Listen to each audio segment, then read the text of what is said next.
Apocalipse capítulo 14, a partir do verso 6, diz assim as Escrituras: E vi outro anjo voar pelo meio do céu, e tinha um evangelho eterno para o proclamar aos que habitam sobre a terra, e a toda nação, e tribo, e língua, e povo, dizendo com grande voz: Temei a Deus e dai-lhe glória, porque vinda é a hora do seu juízo, e fazei o quê? Adorai aquele que fez o céu, a terra e o mar, e as fontes das águas. Vamos parar por aqui. Nós acabamos de ler então a primeira mensagem angélica. E as três mensagens angélicas são a mensagem de Deus para este mundo, corrompido pelo pecado. Na verdade, o último convite de Deus a este mundo, e Ele nos escolheu para levarmos essa mensagem ao mundo, certo? E para que possamos levar esta mensagem ao mundo, existe um requisito básico. Para que nós possamos ensinar as pessoas esta mensagem, nós precisamos, em primeiro lugar, conhecê-la. Concordam comigo? Não apenas conhecê-la, mas precisamos também vivê-la, exemplificá-la, dar testemunho. Porque muitas vezes, quando falamos das três mensagens angélicas, nós somos levados a pensar nas pessoas aí do mundo, as pessoas aí de fora. Nós temos que levar a mensagem a essas pessoas, isso é verdade. Mas muitas vezes nos esquecemos que essa mensagem não é só para elas. Essa mensagem também é para nós? Sim ou não? Sim. Então nós precisamos estudar, nos aprofundar, para que possamos compartilhar com as pessoas que precisam conhecê-la. Bom, se você tivesse que resumir as três mensagens angélicas em uma única palavra, qual seria? Uma palavra. Adoração. E ontem à noite nós vimos um pouco a respeito do conceito, não é? De adoração. Nós tivemos que rever algumas coisas, muitos conceitos que de repente estão equivocados em nossa maneira de enxergar o que é a adoração a Deus. Mas quando nós falamos sobre adoração, existe uma experiência na Bíblia, que é a experiência que mais chama a minha atenção e mais impacta a minha mente no contexto da adoração, e de pessoas que preferiram a morte do que adorar falsos deuses. A história de quem?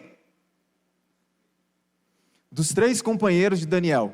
Como eram seus nomes? Vamos corrigir isso aqui, tá? Seus nomes eram? Misael, Ananias, Azarias, ok? Vocês vão entender daqui a pouco por que é tão rápido assim para nós falarmos Sadraque, Mesaque e Abdenego. Vocês vão entender por que isso. Essa, para mim, é a história mais impactante da Bíblia, no sentido de jovens que escolheram a morte e não adorar falsos deuses. Agora, o que me chama a atenção na vida desses moços é que eles foram trazidos de Israel para a Babilônia. Eram jovens distintos, eram adoradores do verdadeiro Deus, aliás, verdadeiros adoradores, eram luzes a brilhar naquela comunidade ou naquela corte babilônica. Vocês concordam comigo? Eram luzes a brilhar e refletir a imagem do verdadeiro Deus, o Deus de Israel. Mas Satanás poderia deixar isso continuar? Será que Satanás estava se agradando daquilo? Esses 3 jovens ou 4 jovens eram um diferencial no meio daquelas pessoas corrompidas pelo paganismo.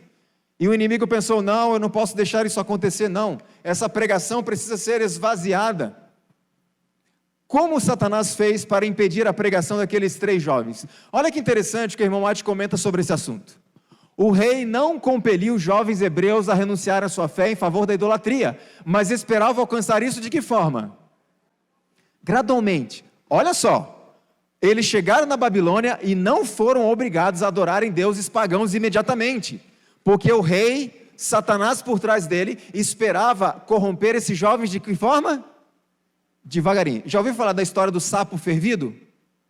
Já ouviram falar dessa história? É mais ou menos isso. Devagarinho. Como? Ela responde: levando-os diariamente a íntima associação com costumes idólatras, esperava induzi-los a renunciar à religião de sua nação e unir-se ao culto dos babilônios. Em resumo, esses jovens distintos, servos de Deus, estavam ali na corte de Babilônia, estavam ali no mundo, e Satanás não podia deixar que a luz deles brilhasse.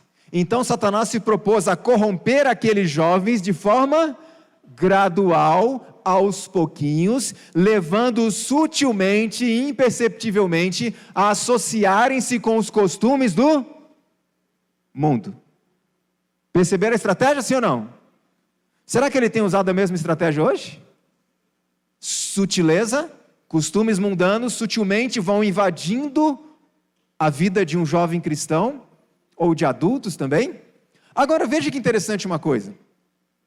A ideia ali não era forçá-los a princípio. A ideia era manipulá-los, corrompê-los devagarinho, de forma que eles sequer percebessem.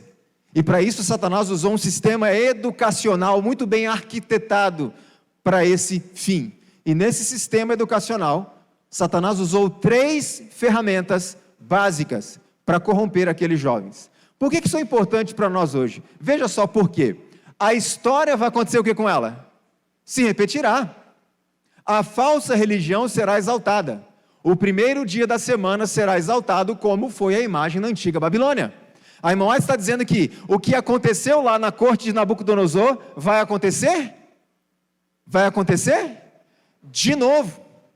Então, entendendo que Satanás usou algumas estratégias ali para corromper aqueles 3 jovens, significa então que no final dos tempos, ele usará as mesmas estratégias. E eu vou mostrar quais são e vamos ver se ele está usando ou não. A estátua de ouro de Nabucodonosor tem um paralelo direto com uma profecia para o tempo do fim, que é a profecia da lei dominical, que todos nós conhecemos a respeito disso. Como é esse paralelismo? Veja, a estátua de ouro era uma homenagem a quem? A quem? Ao rei da Babilônia, Nabucodonosor, que estava se colocando no lugar e desafiando a autoridade de quem? De Deus. A lei dominical será uma homenagem a quem? A quem? Quem é a Babilônia? Quem é a besta? Os irmãos estão tímidos ou estão com medo de dizer? Veja, a lei dominical é uma homenagem que os Estados Unidos da América farão ao poder papal, que se coloca no lugar e desafia a autoridade de quem? De Deus, como tendo poder para perdoar pecados e mudar a lei de Deus. Todos nós conhecemos isso. Aliás, não precisa ter medo de dizer isso, porque não é por acaso que muitos no passado deram suas vidas e foram conhecidos como protestantes. Protestantes. Protestavam contra os erros do poder papal. Irmãos, me entristece muito perceber que hoje parece que nós temos medo de protestar. O que está acontecendo conosco? Lembrando sempre que Deus tem filhos fiéis, verdadeiros e sinceros nessas igrejas, sim ou não? E lembrando também que muitos adventistas se perderão, sim ou não? Então a questão aqui não é pessoal, é uma questão de sistema religioso que tem enganado as pessoas. E nós precisamos, aliás, nós fomos chamados por Deus para abrir os olhos das pessoas em relação a isso, com muito respeito a elas, com muito amor, mas com firmeza. Não tenha medo de dizer, porque isso vai salvar a vida delas. Então é uma homenagem ao poder papal. Por isso a serva do Sr. Ellen White diz, o que aconteceu lá vai acontecer de novo. E aí a pergunta que a gente faz é, quais foram os elementos que Satanás usou para tentar corromper esses 4 jovens cristãos, esses jovens verdadeiros adoradores do servo, do Deus vivo, do Deus de Israel? Vamos ver qual foi o primeiro elemento? Me permita projetar o texto bíblico aqui para a gente poder ganhar tempo, tá bom? Veja o que a Bíblia diz a respeito disso. Entre eles se achavam dos filhos de Israel, Daniel, Ananias, Misael e Azarias. E o chefe dos eunucos fez o que com eles? Por que colocar outros nomes? Olha que impressionante, quando você olha para os nomes hebraicos ou hebreus desses 4 jovens, esses nomes tinham significados, certo? E o que esses nomes deles significavam? Eram atributos do Deus verdadeiro, Deus de Israel. Então, quando aqueles nomes eram pronunciados na Babilônia, muitos se aproximavam deles e falavam, vem cá, o que significa esse nome? E eles então pregavam sobre o Deus de Israel. E da próxima vez que aquele nome fosse pronunciado, as pessoas já sabiam do que estava dizendo. Ou seja, chamar esses 4 jovens pelo nome era pregar a respeito de Deus, sim ou não? É claro que o diabo não podia deixar isso acontecer. Muda o nome deles. E foi dado nomes a eles que são atributos de deuses pagãos. Sadraque, Mesaque e Abdenego. O nome de um israelita naquele tempo, muitas vezes, ou geralmente, ou sempre, era uma representação do seu caráter.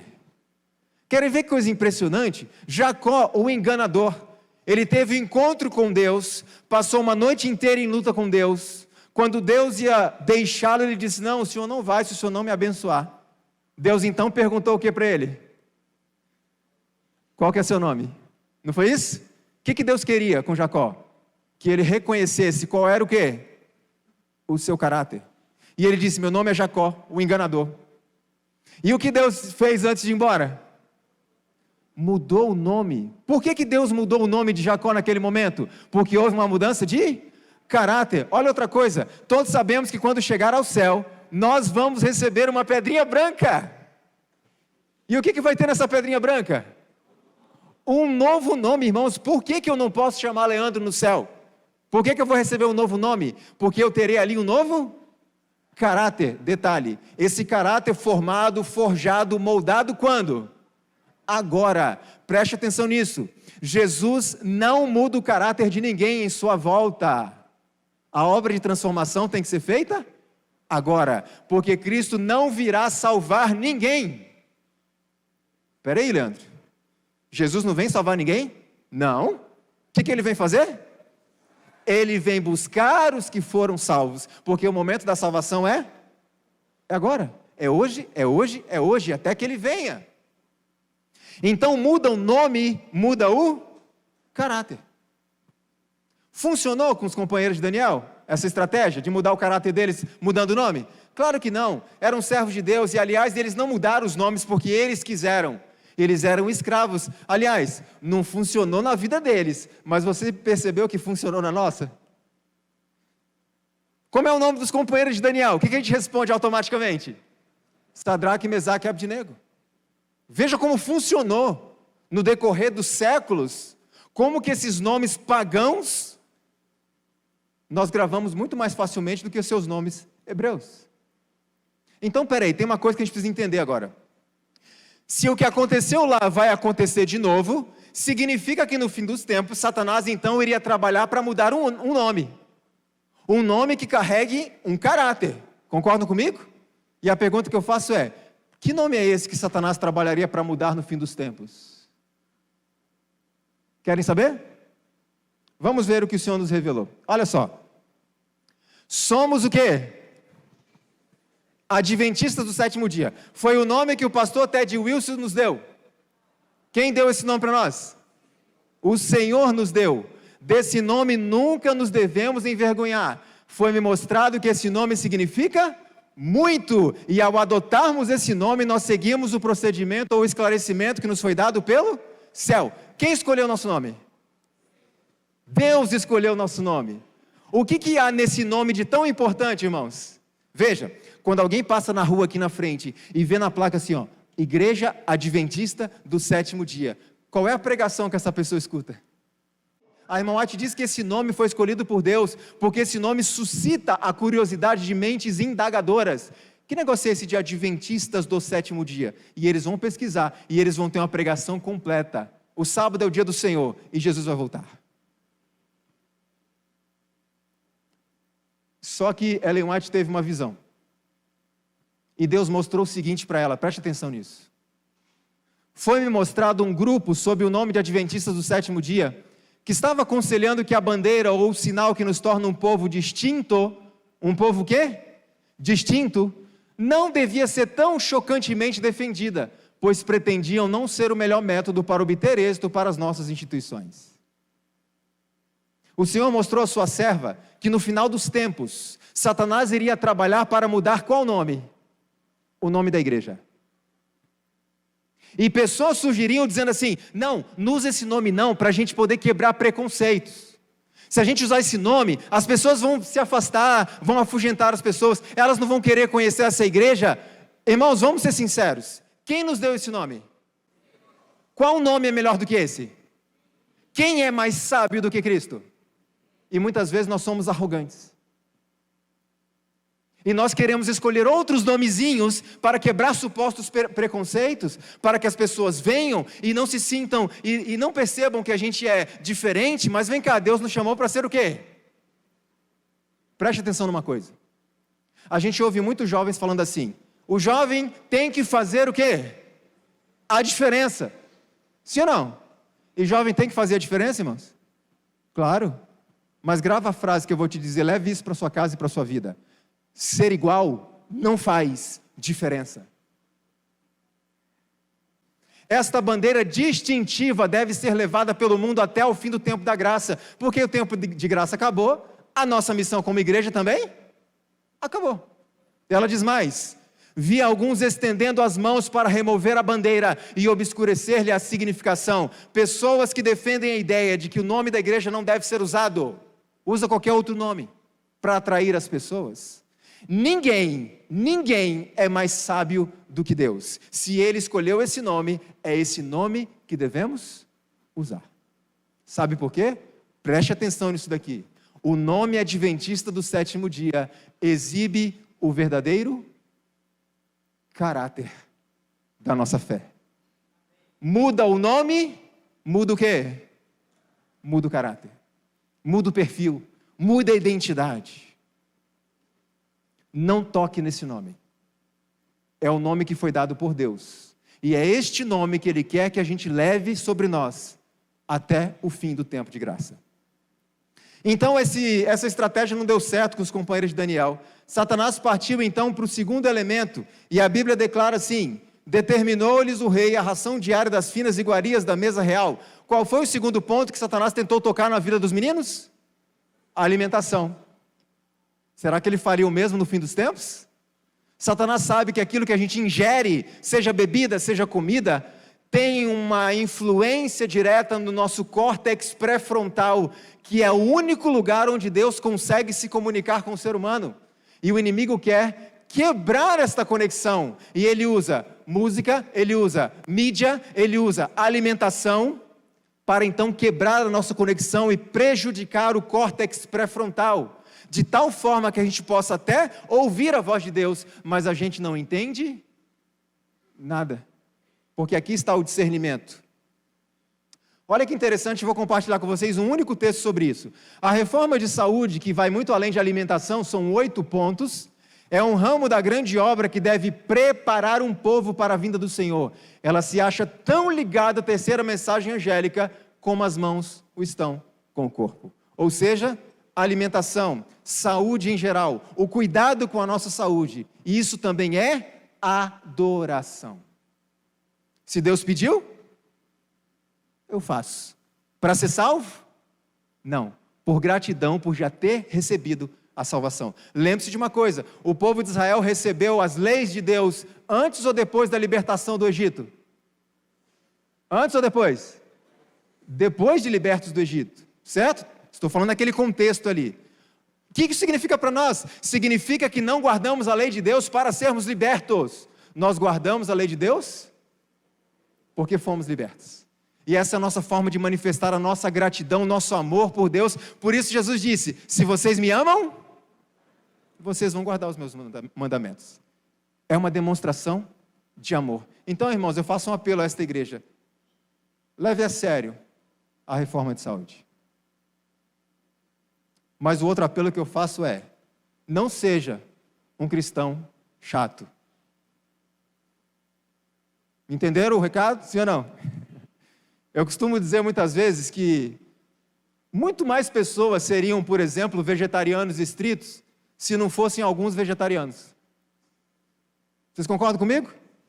Eu sou vegetariano estrito há muito tempo, mas eu reconheço que muitas vezes, e eu tenho que cuidar de mim mesmo, porque eu posso ser uma dessas pessoas, eu afasto pessoas das reformas que Deus pediu por causa do meu temperamento.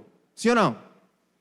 Então os frutos do Espírito são de suma importância para todos nós. Bom, então não deu certo, porque os jovens, preste atenção nessa frase, os jovens preferiram morrer do que comer. E aí quando você entende que aqueles 4 jovens preferiram morrer do que comer, qual desculpa que sobra para mim e para você?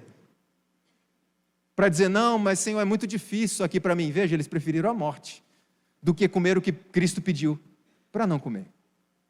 Então não deu certo e Satanás foi usar o último elemento para tentar corromper a mente e o córtex daqueles jovens. Qual foi? A Bíblia diz, no momento em que ouvirdes o som de toda sorte de música, vos prostrareis e adorareis a imagem de ouro. Quando eu li esse texto pela primeira vez, ou as primeiras vezes, eu pensei assim, a música ali era só um sinal para que todos pudessem se ajoelhar juntos diante da estátua. Mas eu percebi que não era só isso. Olha qual era a intenção.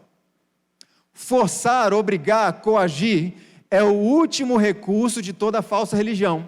A princípio, será tentada a linguagem da atração, como o rei de Babilônia tentou, usando o poder da música. Qual era a intenção de Nabucodonosor ali, além de dar um sinal para que todos se ajoelhassem ao mesmo tempo? Era induzi-los a se ajoelharem, usando o poder da música para entorpecer o córtex pré-frontal e tirar o discernimento moral das pessoas. Você já parou para pensar, por que quando alguém está assistindo um filme, e naquele filme existe uma pessoa que mata a outra, aliás, alguém aqui já comemorou assassinato assistindo filme? Alguém aqui já comemorou um adultério assistindo um filme? Sim ou não? Por que isso? Córtex pré-frontal inibido, discernimento moral não existe mais. Então, o inimigo tentou usar a música para entorpecer o córtex pré-frontal desses jovens.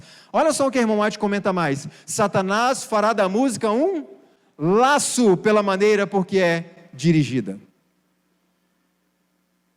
E todos nós concordamos que existe música apropriada e música que não é apropriada. Não existe discussão em relação a isso. A discussão é, qual é qual?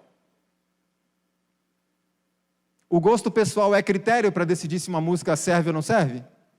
Não, porque tem muita gente... Aliás, equilíbrio é um conceito 100% objetivo? Cada um tem o seu conceito de equilíbrio, já percebeu? Tem muita gente aí que ouve death metal gospel e acha que é bastante equilibrado. Mas para mim não é. Então a pergunta é, o equilíbrio de quem nós vamos tomar como base para decidir que música é e que música não é apropriada? E eu nem estou falando o que é música certa e o que é música errada. O que eu estou dizendo e o que eu vou fazer nesse final de semana é apresentar os meus critérios. Que eu estabeleci para quem? Para mim. Para a minha prática musical nesses 30 anos que eu trabalho com música na igreja. Entendem? Porque vocês concordam comigo que nós precisamos ter critérios, sim ou não? E esses critérios não podem ser fundamentados no coração, nas emoções, no que as pessoas gostam. Temos que ter fundamentos muito mais profundos e objetivos e práticos do que isso. Por que Satanás usa essa arma e por que ela é tão poderosa? Veja, a Bíblia, ela nos dá uma ordem, isso aqui eu acho extraordinário, irmãos. Cantai louvores com inteligência. Algumas versões dizem com harmonia, mas na verdade a palavra original hebraica usada ali, que foi traduzida como inteligência, significa exatamente isso, inteligência, sabedoria, discernimento. Cantai louvores com inteligência. Então nós precisamos refletir um pouco mais sobre isso. Por que a música é uma ferramenta tão perigosa? Esse aqui é um artigo publicado no Caderno de Física da Universidade Federal do Espírito Santo. Aliás, hoje à tarde eu vou trazer algumas informações para vocês, e vocês vão ver que 99% do que eu vou trazer não foi escrito por crentes. Para vocês verem que a questão da música é uma problemática já que causa preocupações até à academia. E eu vou mostrar para vocês como pessoas do meio secular, cientistas, doutores, etc., estão muito preocupados com essa questão. E eu pergunto, e o povo de Deus? Porque nós fomos chamados para ser cabeça, e não o quê? Cauda. E eu me preocupo porque às vezes parece que a gente está virando cauda, porque muitas vezes parece que nós não estamos dando exemplo para as pessoas aí de fora. Parece que muitas vezes nós é que estamos copiando o exemplo delas para parecer atraentes a elas. Nós temos que ser cabeça. Eles têm que nos imitar. e não o contrário. Concordam comigo? Sim ou não? Então veja o que foi publicado no Caderno de Física. Aliás, qual é o assunto desse artigo? Física. Como eu disse ontem, a física do som afeta a fisiologia do corpo. Veja o que é dito ali. Estudos mostraram que o impacto da música no sistema nervoso afeta processos tais como frequência cardíaca, respiração, pressão sanguínea, digestão, equilíbrio hormonal, o humor e as atitudes, ou seja, as raízes dos nervos do ouvido são extensamente distribuídas e possuem mais ligações com todas as funções de nosso organismo do que qualquer outro órgão sensitivo. A ciência está preocupada com isso. A música pode nos deixar doentes? Fisicamente, sim ou não? Claro. Inclusive, há um ramo da saúde hoje que se chama musicoterapia. Quer ver que interessante isso daqui? A música afeta a pressão sanguínea, afeta a frequência cardíaca. Alguma vez vocês já foram expostos a certa estrutura musical que fez o coração acelerar? Alguma vez vocês já foram expostos a certa estrutura musical que fez o pezinho bater sem você perceber praticamente? Já? Passaram por isso? Isso é quase involuntário, porque essa é uma reação da nossa fisiologia a determinadas estruturas musicais que estocam energia nos músculos e fazem com que eles se contraiam. Qual é o resultado disso? Movimentação física, quase involuntária. E, irmãos, os meus questionamentos voltados à questão da música que nós temos usado, muitas delas, não diz respeito a questões místicas. Porque o espiritualismo, porque isso, claro que isso aí está incluído em muitas dessas questões, mas os meus questionamentos são acadêmicos. Está claro esse ponto? São acadêmicos. E eu vou mostrar à tarde para vocês alguns dos meus questionamentos com base no que a academia tem dito a respeito disso, porque o mundo está preocupado. E nós? Pergunta, a música pode manipular os nossos sentimentos? Sim ou não? Interessante que a gente tem dificuldade muitas vezes de usar a música de uma forma saudável. Querem ver uma coisa? Imagine uma mocinha que estava namorando um rapaz e ela estava muito apaixonada e depois de algum tempo esse rapaz largou ela. Como é que ela fica? Ela fica deprimida, ela fica chateada, ela fica mal. Eu pergunto, dentro do aspecto saudável da música, que tipo de música essa mocinha deveria ouvir neste momento?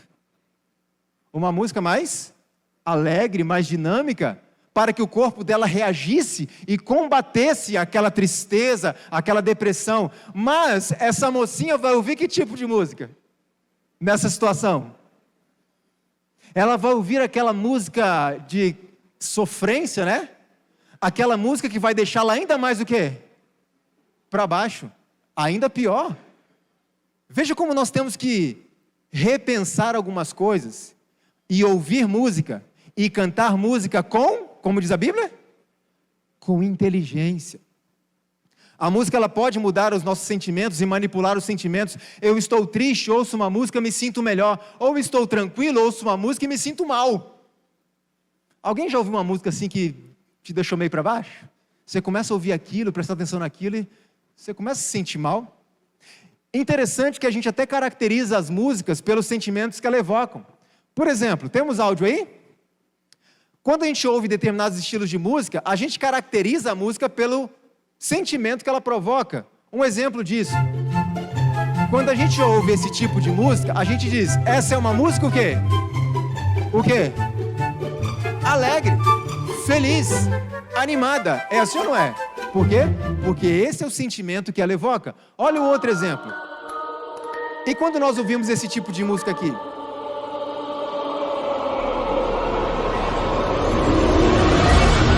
Qual que é o sentimento? Suspense. A gente tem a sensação de que alguma coisa vai acontecer. Agora, e esse outro tipo aqui? Que tipo de sentimento essa música evoca?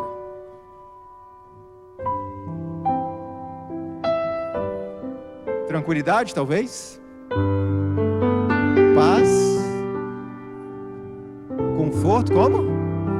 Solenidade, talvez serenidade, calma.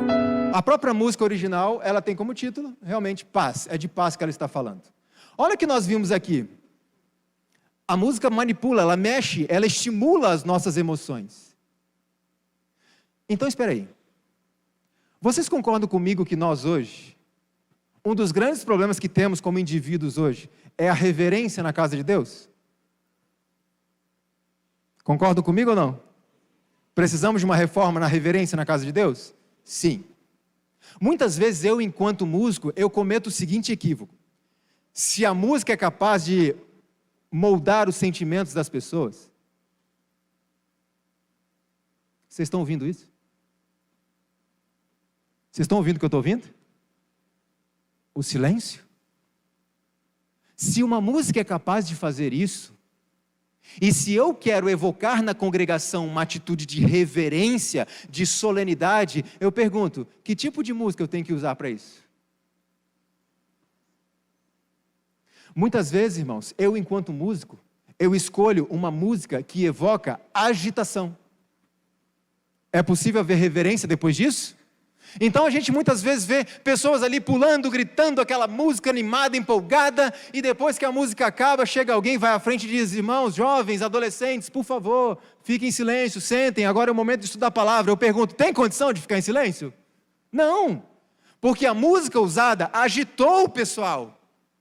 Se eu quero este sentimento de reverência, de solenidade, é esta música que eu devo usar. E solenidade não é uma música sempre tranquilinha. Pode haver música alegre e solene ao mesmo tempo? Claro que pode.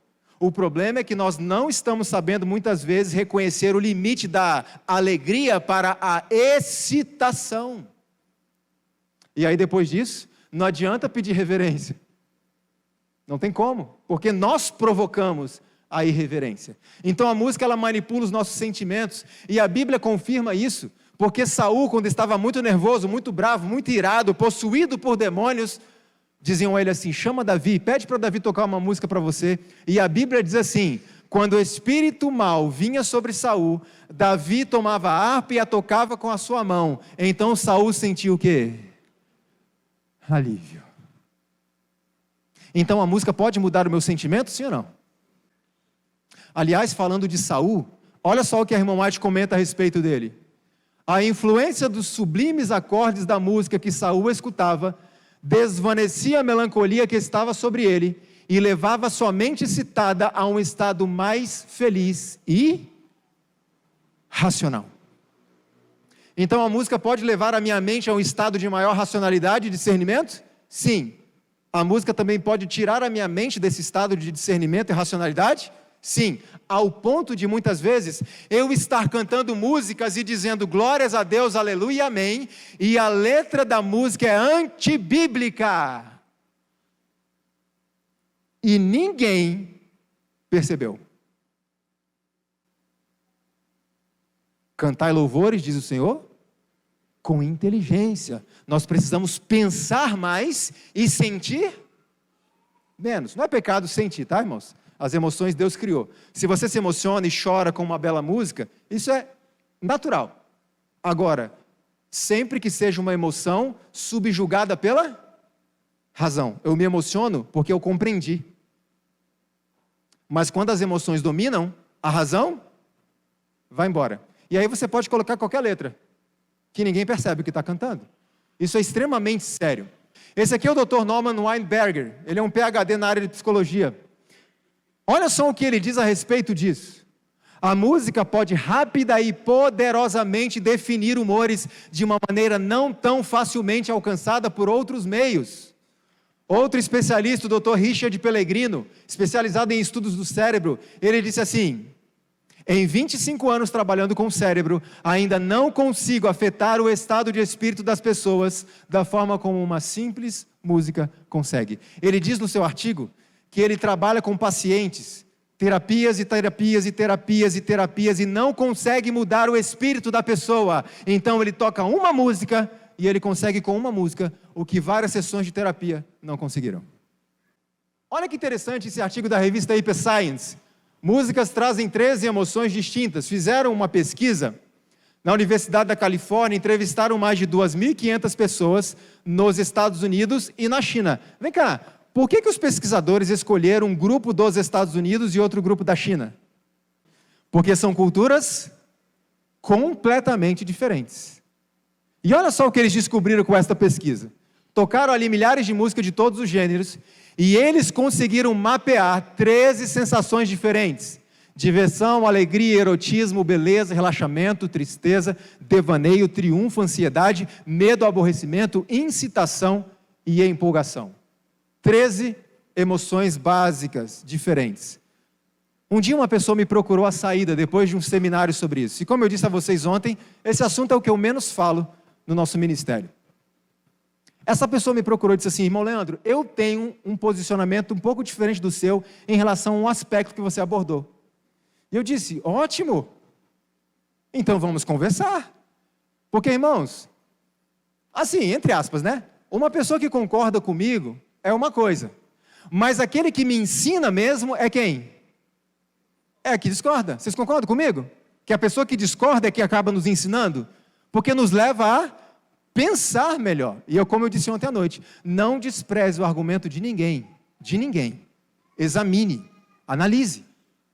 Esse rapaz me disse assim: irmão Leandro, sobre essa questão dos sentimentos evocados pela música, eu acredito que isso é uma questão cultural. Não é uma questão universal, assim. Porque, por exemplo, você tocou uma música ali que para nós realmente é uma música alegre, dá até vontade de se balançar um pouquinho. Mas se você tocar essa música lá do outro lado do mundo, lá na Ásia, eles podem considerar uma música triste, sei lá.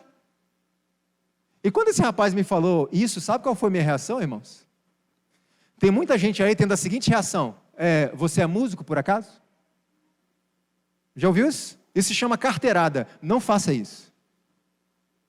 Eu olhei para esse rapaz e disse: amigo, olha só, eu nunca tinha pensado nisso. Me surpreendeu a sua colocação. E então fui para casa fazer o quê? Deixa eu estudar esse negócio que esse menino me falou. Porque eu posso estar errado e ele está certo. Irmãos, eu costumo dizer, e vou enfatizar muito isso aqui: o nosso problema como igreja não é um problema de divisão na área musical. O nosso problema se chama frutos do Espírito. Porque a partir do momento em que eu sou uma pessoa humilde, não estou dizendo que eu sou, ok? Estou falando nós. A partir do momento que eu sou uma pessoa mansa, humilde, paciente, amorosa, as nossas divergências se resolvem, sim ou não? Elas vão sendo diluídas. Então a gente não tem um problema musical. Nosso problema é de relacionamento. É o nosso temperamento que tem sido o problema. E eu não estou dizendo que eu sou um exemplo disso não, tá? Porque todos estamos nessa batalha. Então fui para casa e eu me deparei com uma revista, eu acho que eu não coloquei ali, uma revista chamada Current Biology, ou seja, Biologia Atual, Biologia Hoje. Cientistas fizeram uma pesquisa, se eu não me engano eram antropólogos, alguma coisa assim. Eles foram até Camarões, na África, e escolheram uma tribo primitiva chamada Mafa. Por que escolheram uma tribo primitiva para a pesquisa? Porque era uma tribo que não tinha contato com o Ocidente, com a cultura ocidental ou com a música ocidental. Eles então tocaram alguns estilos musicais daqui, desse lado do mundo, e disseram a eles: mostra pra gente aqui por essas fotos, qual é o sentimento que essas músicas trazem para vocês. Veja, pessoas que não tinham tido contato com a música ocidental. O resultado dessa pesquisa, quem quiser a pesquisa na íntegra, eu mando para vocês o artigo completo da revista, mas foi publicado no Brasil na revista Ciência Hoje. E eles descobriram por essas pesquisas que as emoções básicas evocadas pela música são universais e não dependem de influências da cultura. Porque essas emoções, em essência, elas são provocadas por reações fisiológicas. E a nossa fisiologia muda de país para país? Não. Agora, tem uma coisa interessante aqui. Dr. Anthony Starr, no seu livro A Música e a Mente, ele é um psiquiatra lá da Universidade de Oxford, ou pelo menos foi, ele escreveu no seu livro: música provoca reações físicas similares em diferentes pessoas ao mesmo tempo. Significa isso aqui: se aquele seu vizinho ouve funk o dia todo, não importa se você não gosta daquele funk do seu vizinho, o seu corpo vai sofrer os efeitos. Vai sofrer os efeitos do mesmo jeito. É por isso que uma das mensagens de Deus para o seu povo é que se afastem de onde? Das grandes cidades. Se afastem para viver, vivam fora, mas venham para fazer o quê nas grandes cidades? Para pregar o evangelho. Não é mosteiro, tá? Para ir lá para o campo, ficar lá meditando. Não, não, não. É para se preparar, ter um convívio maior com Deus, mais próximo, mais íntimo, para que possamos continuar fazendo o nosso trabalho de pregação do evangelho, inclusive nas cidades. Então não é uma questão cultural, porque nós somos afetados por isso. Mas Hollywood já sabia disso, que as emoções básicas são universais. Tanto que Hollywood produz filmes, e nos filmes tem uma coisa chamada trilha sonora. Pergunta: Hollywood distribui os filmes para todo mundo? Para o planeta inteiro? Sim. Ele muda a trilha sonora dependendo do país para onde vai o filme? Dependendo da cultura? Não, é a mesma trilha sonora. E aí eu pergunto para vocês, para que serve trilha sonora? Você já se perguntou? Por que filme tem que ter uma música por trás? Para que serve? Duas coisas: provocar emoções ou potencializar as emoções que você já sente. Querem ver um exemplo? Dá uma olhadinha nesse filme. Missão Impossível. Olha um homem subindo no prédio. Ok, nada demais. Um homem subindo no prédio. Alguma emoção olhando essa cena de um homem subindo no prédio? Não muita. Mas e se você ouvir ou olhar para essa cena dessa forma?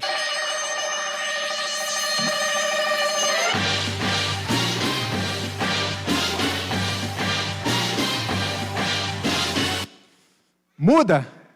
Muda ou não muda a cena? Então agora você sentiu a emoção ali daquele rapaz subindo aquele prédio alto, que coisa perigosa, que coisa terrível. Olha só outro exemplo. Essa imagem de um soldado asiático, não sei exatamente qual é o contexto da foto, mas o fato, eu não sei se dá para perceber ali de trás. Vocês veem que os olhos dele estão cheios de lágrima? E uma lágrima acabou escorrendo aqui, ó. É uma cena emocionante? Dá vontade de chorar? Muitas vezes, dá. Então veja, Hollywood sabe disso. A música, ela manipula os sentimentos das pessoas. Agora, a música pode manipular os nossos pensamentos? A música pode me fazer pensar em algo que eu nem estou querendo pensar? Sim ou não? Sim. A música pode me fazer lembrar da cena de um filme? A música, por exemplo, que eu estou escutando pode me fazer lembrar do Shrek. Esse é outro assunto, tá? Uma outra oportunidade. Olha como a música mexe com os nossos pensamentos e nos faz lembrar de coisas que a gente talvez nem queira lembrar. Porque a música, ela tem um poder coercitivo. Ela não pede licença. Olha que interessante isso daqui.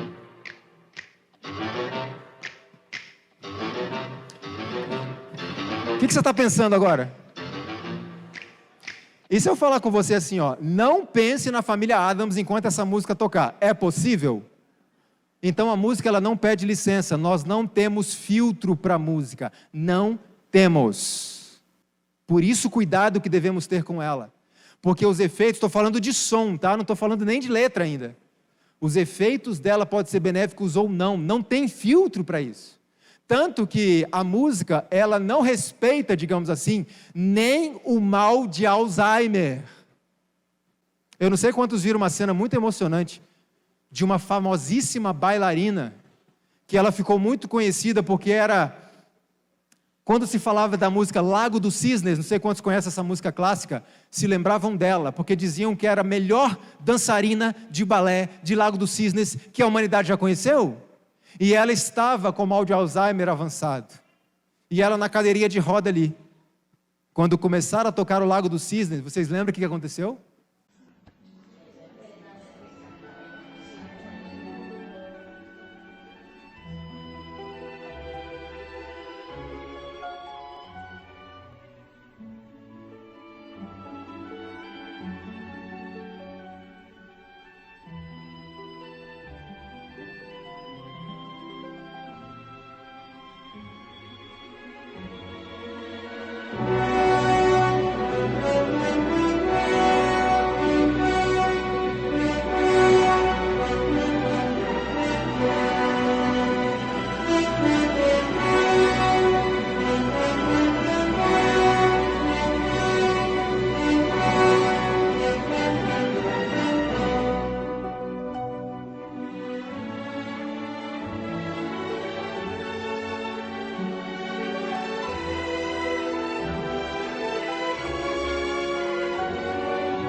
A música não pede licença, irmãos. A gente tem que tomar cuidado com a música que escuta. O que vocês lembram agora? Olha só.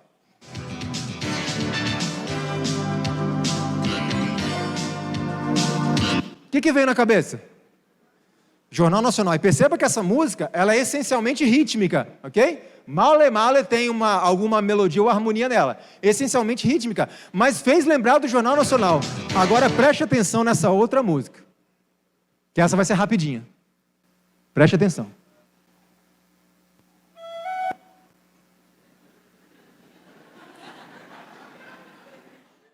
Como assim? Eu não toquei nem 2 segundos. Vocês percebem o poder que isso tem? 1,5 segundos da música, o teu cérebro imediatamente já foi levado ao Titanic. Olha o poder que isso tem. Por que isso é importante para nós? Porque nós temos que cuidar com a música que ouvimos e com a música que executamos na igreja, para que a música que escutamos na igreja não faça pessoas lembrarem de algo que não devem lembrar. É claro, irmãos, que o pensamento é uma questão cultural, tá bom? Por quê? Eu toquei aquela música. Uma pessoa da tribo Mafa de Camarões que nunca ouviu falar de Família Addams, vai lembrar do quê? De nada. Então isso é cultural. Para a gente entender a relação de pensamentos e sentimentos, cultural e universal, é assim. Quando você brasileiro ouve um samba, você lembra do quê? Lembra do quê? Carnaval, certo?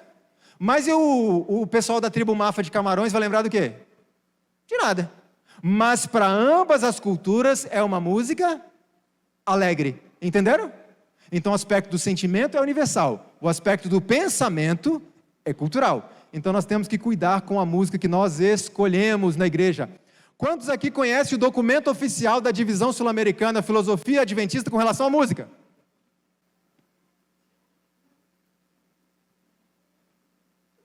Eu estou surpreso com quão poucas pessoas conhecem.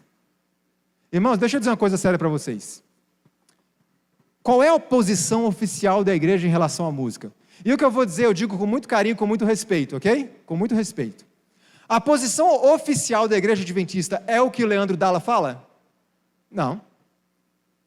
A posição oficial da igreja adventista sétimo dia é o que um cantor famoso fala?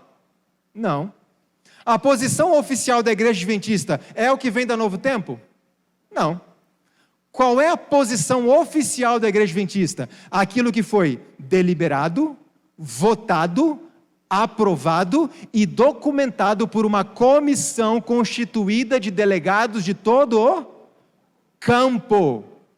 Isso é posição oficial. Por exemplo, qual é o documento mais importante que temos hoje como posição oficial da igreja? Qual é? Qual é, irmãos? Isso, vocês são tímidos, vocês sabem, mas vocês são tímidos. O manual da igreja. Aquilo é posição oficial, sim ou não? E amanhã à noite eu vou mostrar um pouco do que o manual diz para nós sobre música. Porque hoje vivemos uma inversão de valores tão perigosa, que quando uma pessoa diz, olha, essa música aqui nós não vamos usar, porque está em contradição com a página 154 do manual da igreja. Essa pessoa que está defendendo o manual da igreja é considerado o inimigo da igreja. O crítico da igreja. Quando na verdade ele está defendendo o quê? A igreja. Em 2004, a Divisão Sul-Americana votou um documento de filosofia em relação à música. E em todas as igrejas por onde eu passo, pouquíssimos ouviram falar desse documento. É por isso que nós somos levados a pensar que a posição da igreja é o quê? É que o cantor XYZ falam e fazem. Estudem esse documento, está no site lá, gratuitamente. No contexto que estamos falando, olha o que o documento diz. A música sacra não deve evocar associações seculares. Isso é posição oficial da igreja. Então a música mexe com os pensamentos, ela mexe com os sentimentos. Por que isso é importante para nós? Porque os pensamentos e os sentimentos combinados constituem o quê? A música que nós ouvimos molda o nosso caráter. A música que eu escolho para executar na igreja está moldando o caráter, a identidade daquela igreja. E isso é muito mais profundo do que a gente pensa, Porque esse moldar conduz pessoas até uma transformação comportamental, por causa da música que escutam. Olha só o que mais Ellen White diz. Quando julgais que como cristãos não vos é requerido restringir os pensamentos e sentimentos, sois levados sob a influência dos anjos maus e convidais a sua presença e o seu domínio. Ou seja, nós precisamos controlar os nossos pensamentos, sim ou não? Sim. Precisamos controlar nossos sentimentos? Sim. A Ellen White diz, se você chegar à conclusão de que não precisa controlar os pensamentos e sentimentos, você fica à mercê de Satanás. E ele manipula do jeito que ele quiser. Como a música mexe com sentimentos e pensamentos, significa isso daqui. Quando uma igreja, quando um indivíduo chegar à conclusão de que não precisa filtrar, restringir, discernir a música, mas que tudo serve, ou então aquilo que agrada as pessoas, nos colocamos à mercê de Satanás. Aliás, que é um grande especialista em música, sim ou não? Satanás dirigiu o coro do céu. Olha que interessante no livro A História da Música Ocidental, desses dois escritores e professores universitários, e músicos também. Se alguém escuta o tipo errado de música, se tornará o tipo errado de pessoa. Existe um grande filósofo, que agora eu não lembro exatamente o nome dele, alguns dizem que é Platão, outros dizem que é, enfim, mas a frase é o que importa, e ele disse assim: deixe-me fazer as músicas de uma nação, e não me importa quem faz as suas leis. Porque a música tem o poder de fazer as pessoas quebrarem os regulamentos, sim ou não? Tem. E muitas vezes isso acontece muito rapidamente. Documento oficial da igreja, divisão sul-americana: a música não é moral nem espiritualmente neutra. Não é. Essa é a posição oficial da igreja. Vocês que têm qualquer parte a desempenhar na igreja de Deus, certifique-se de que estão agindo de que forma? Sabiamente, ao alimentarem um rebanho de Deus, pois a prosperidade desse rebanho, a prosperidade da igreja, depende muito da qualidade da comida que a igreja está recebendo. Deixa eu colocar um peso na equipe de música dessa igreja. Nós temos que ter certeza de que estamos usando a música certa. Certeza.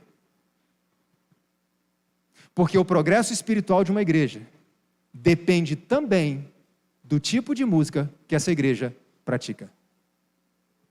Então eu, como líder, tenho que ter certeza que eu estou fazendo o que é correto. Não brinca com Deus. Porque instrução?